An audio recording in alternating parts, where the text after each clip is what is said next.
pour que votre message intéresse votre auditoire, il faut respecter 2 critères qui sont très importants. Premier critère, c'est ce qu'on appelle un désir. L'information que vous apprêtez à donner, soit va satisfaire une attente ou répondre à une curiosité. Prenons l'exemple très simple du loto. Si vous avez joué, vous êtes dans l'attente des résultats, et donc quand je vous donne cette information-là, je réponds à un désir de votre part.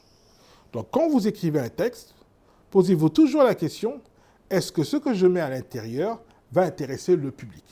Parce que très souvent, on ne se met pas à la place du public, on se met à notre place en disant, voilà ce que j'ai envie de dire. Mais est-ce que ce que vous avez envie de dire intéresse votre public? Et est-ce que la manière dont vous allez le dire, les informations que vous allez utiliser, est-ce que ce dernier intéresse votre public?